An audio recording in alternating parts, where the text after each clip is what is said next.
It never gets old. Heat 3B of the 2014 HAPO Columbia Cup. The Beacon Plumbing coming out, as well as the Red Dot. And again, it's on the inside, the 37 Beacon Plumbing, Dave Villwock. We've got the 6. So we've got ourselves a pretty fast little field going on out here right now. It should be an interesting run. And heading up the back stretch, leading the way, Dave Villwock into 37. The 6, Oberto. Beacon Plumbing.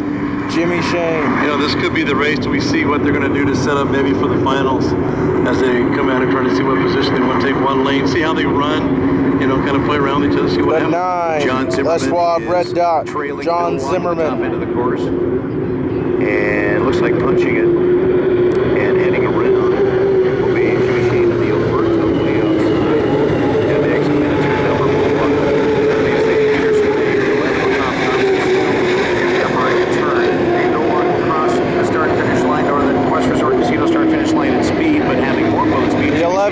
Peterson May, Tom Thompson.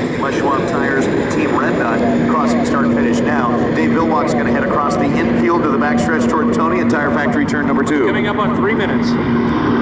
Dave Villwock has been doing this all weekend long, so this is not going to be any surprise to anybody. The Oberto now coming in from behind. Put a little bit extra into it too. Now this is going to be kind of a cat and mouse game right now between the two of those guys, and then we're going to see what John is going to do here in the 9 boat. Hey, Tony, did you notice the line that Jimmy Shane took through the lower corner here? Look at the wake down there. I do. He came through here real hard and way on the outside. Yeah, he jumped all the way over into the 5-6 lane and then back into the center of the race course. So Jimmy Shane cut across the infield. Dave Villwock cuts across the infield to the front stretch. Jimmy Shane's going to be in lane number 1 in the Oberto. And Dave Villwock on the outside in the 37. Costless Carpet presents Miss Beacon Plumbing. Man, they're racing each other now. On the course. And Jimmy Shane says, well, I'm inside here right now. So Dave said, well, I'll turn left. Shane did the same thing. Now the order is reversed inside out. Cat and mouse, guys. This is the fun part of slicing for lanes here. 2 minutes and 3 seconds. Well, John Zimmerman's going to come down the front stretch, and he is going to cut across in the 9 Les Schwab Tires Team Red Dot over to the back stretch. Why not? Everybody else is doing it. Meanwhile, Jimmy Shane and Dave Villwock apparently, now they do cut across the infield. I thought they were going to go into turn 3, but they cut across. And they just did it again, and they did the swap this time. Now Shane's back on the inside. Well, and now Zimmerman's going to come across in the back stretch and the front stretch in the 9. Jimmy Shane right now is in lane number 1 across the Northern Quest Resort Casino start-finish line. Watch Dave, see if he cuts. Dave Villwock. Do it. If he comes down here farther, he can make a sharp left-hand turn and be inside of Jimmy. And watch him. Yep. Watch him. Not yet. There he goes. Oh, he went across the way. And everybody's following. Everybody goes with him, except for the 9 and the 11. Wow. Well, now the 9's going to go all the way around, get some speed coming up, and he's going to time it. 1 minute. And this is where Zimmerman is really good about this. He's an excellent driver, a lot of experience here, and now he's gotten caught up right with the guys. We're going to have 4 boats that may be right at the line. We're about 45 seconds to the start of Rebath Tri-Cities H1 Unlimited Hydroplane Heat 3B. Thanks to Rebath Tri-Cities. Dave Villwock holding on to lane number 1. Jimmy Shane, Oberto lane number 2. Then you've got the Red Dot, Les Schwab Tires lane number 3. Yep. Michael, the 6 and the 37 have been warned about the 80-mile-an-hour rule. The next time they would be penal. Keep an eye on that rooster tail. Well, the 9 is going to pick up speed first on the outside in lane number 3. And here comes the wall of water off the skid pit. And you can see Dave Villwock holding on to lane number 1 and the 37 Costless Carpet presents Miss Beacon Plumbing. This will be a very clean start. Lane number 2 would be for John Zimmerman. And lane number 3 coming across the start-finish line, ready to take the lead.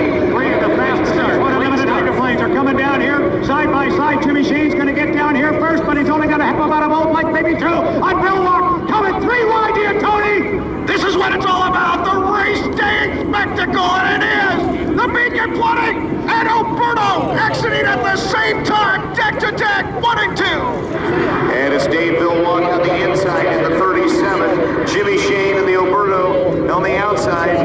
Lane number 2, Zimmerman, we've lost in the rooster tail on the far side. He's trailing back by about a rooster tail now from Dave Villwock.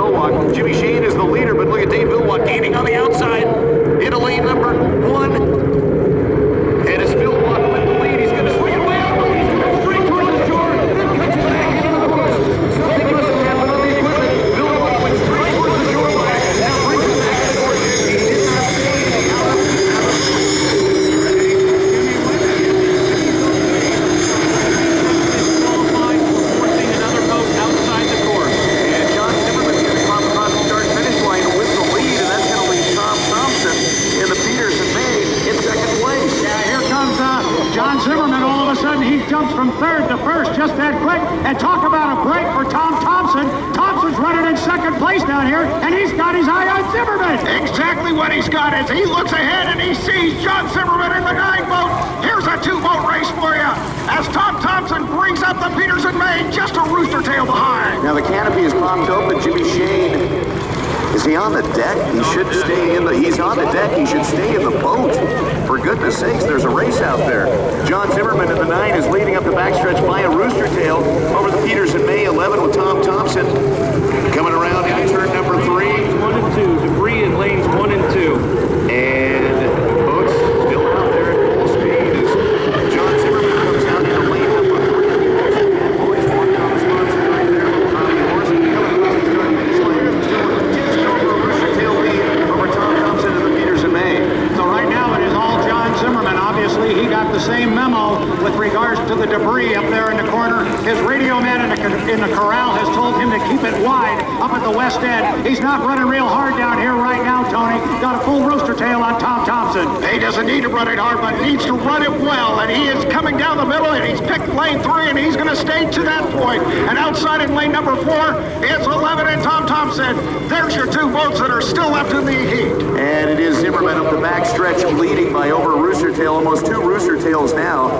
And Dave Villwock is out on the deck inspecting damage to his rear wing. Jimmy Shane is looking over his front left sponson to see what kind of damage might be on that side. That's where he went to look right now. And Jimmy Shane was staring down Dave Villwock there for a minute and threw his headset. Yeah, he also threw his arms up too. Meanwhile, back on the course is going to be John Zimmerman in the 9 Westlaw tires. The team of Red Knot around the exit into turn number 4 on the front stretch and down to the checkered plane for the Rebath Tri-Cities Heat 3B victory. And Tom Thompson will take second place in the Peterson May, the 11. Big points for both of those boats. Absolutely. And a tough break for the other 2 boats up there. And you said that Jimmy Shane is looking at the left side of his boat, so you got to wonder. He was right there with Dave when they're in the corner, and you've got Jimmy Shane up there, got an arc going through the corner, and all of a sudden the 37 off to his left isn't turning anymore. So you wonder if there was perhaps a collision there, given the amount of time that Shane would need to react. So there will be a lot to talk about on that one, but a very unfortunate situation involving the 37 and the 6. You know, I only had a chance to see the video, Brad, of what happened up in Canada when Dave Villwock lost his skid pin, but it looked really similar, eerily similar to that. Guys, let me jump in here. Now there's some very tense moments down here on the dock where some crews from other teams are yelling at the officials about the 37, asking when is it going to stop. Again, the 37, Dave Villwock, disqualified for forcing the 6 off the course. But we don't know if it's a mechanical failure. Yeah, I think Dave certainly is not going to go in there on purpose and just start driving toward the beach. Yeah, because the boat just went straight, it never turned, and then a great job by Jimmy Shane for less damage and avoiding the collision. Because I thought, where did he go? And then all of a sudden, there he was, right behind Dave Villwock. But they're not happy with each other. I can tell you that right now. No, they weren't exchanging pleasantries. That is for sure. But yeah, you had even crews that weren't involved in this. One of the crew members from the Graham Trucking crew shouting down across one of the officials about how much Villwock appears to get away with. But as you say, Michael, we don't know if it was a mechanical failure or what exactly happened. Can you tell from up there if there was any contact between the boats? It appears there's damage to both boats, so I would say there had to have been some contact. Hey guys, this is Ed back at the studio. I actually got a good view of the video replay, and what happened was the Beacon Plumbing got the inside lane. It clipped one of the buoys, and you could see a piece of the backside of his boat come off.